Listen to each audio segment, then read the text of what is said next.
There is a wide sense in the human experience that we are displaced. We live with a persistent, quiet anxiety, a suspicion that the world is fractured, and that we are somehow disconnected from where we truly belong. The biblical narrative identifies this state of existence as exile. It suggests that we are living in a condition of separation from our intended environment and our original vocation. To diagnose this displacement, we have to look back at the beginning. Before we can understand the mechanics of the exile, we must examine the home and the purpose we were designed for. The human story is a tragedy of displacement. The scriptures act as a map, tracking the loss of our cosmic home and the consequences of living east of Eden. Eden was a cosmic temple, a sacred space where the dimensions of heaven and earth overlapped. As we see here, it was the specific intersection where God's presence and the material world operated as one. Humanity was placed in this environment with a unique identity, the image of God. This wasn't a physical trait, but a vocational assignment to represent the Creator within the creation. This role was priestly. Humanity was designed for communion with God, tasked with mediating His presence and guarding the purity of the sacred space. This role was also royal. As God's delegated stewards, human beings were commissioned to govern the earth, extending the order, beauty, and life of the garden into the uncultivated world. This royal priestly destiny relied entirely on a posture of dependence. To represent God faithfully, humanity had to receive its wisdom, its identity, and its perception of reality directly from Him. This design made humanity the functional bridge between the Creator and the unformed world. The expansion of Eden relied on this link. When the representative is aligned with God, sacred space spreads through the creation. The collapse began when the serpent introduced a counterfeit source of wisdom into the sacred space. He offered an alternative way to see and interpret the world. The temptation centered on autonomous self-definition. The serpent invited humanity to determine reality and define good and evil for themselves, rather than receiving those definitions from God. This was an epistemological revolt. By choosing to define reality independently, humanity displaced God as the organizing center of existence. As the diagram shows, the self became the new center, causing the entire structure of human life to fracture. This shift in allegiance was the primary turning point of the fall. By transferring trust from the Creator to the self, humanity abandoned its foundational dependence and lost its capacity to perceive reality correctly. This autonomy instantly darkened the human mind.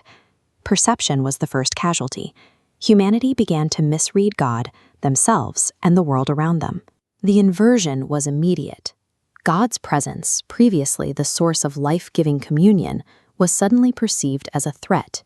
Adam and Eve hid, driven by a new, disordered fear. Internal harmony vanished. Shame entered the human experience for the first time, and the integrated self began to fragment. Instead of taking responsibility, the man and woman used blame to protect their new, autonomous identities. The royal priestly vocation collapsed.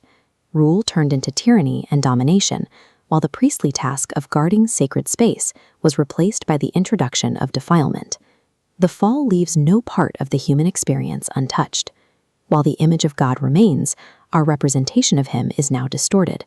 We continue to govern, but we do so through the lens of fear and self-protection. The natural consequence of choosing autonomy was expulsion. Humanity was removed from the environment of communion, and access to the sacred space was closed.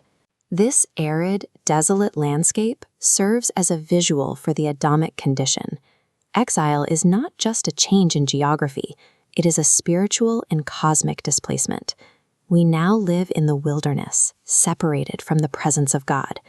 Even in exile, humanity remains the image of God, but we function as damaged representatives. We retain our power and creativity, but they are now misdirected. We see this in the rise of empires and civilizations, like Babylon. Humanity still attempts to fulfill its royal mandate to govern the earth, but we build these monuments using a corrupted, autonomous worldview. All of human history is a cyclical attempt to reconstruct Eden using fractured tools. Because we have disconnected ourselves from the source of life, these efforts eventually end in the final exile, death. The history of Israel, centered here at the Temple Mount, mirrors the story of Adam. It is a cycle of entering sacred space, rebelling, and returning to exile. The pattern repeats because the underlying human condition remains unchanged. The narrative finds its resolution in Christ. He arrives as the true royal priest to succeed where Adam and Israel failed. Christ's mission focuses on the restoration of the human vocation itself. He heals corrupted perception, reestablishes communion, and conquers the final exile of death. The biblical story ends not with a return to the past, but with a new creation. Here, heaven and earth are fully reunited, and the entire world becomes a permanent sacred space. This is the ultimate homecoming. The Adamic condition is reversed, and humanity finally returns from exile to fulfill its destiny as God's royal priestly family.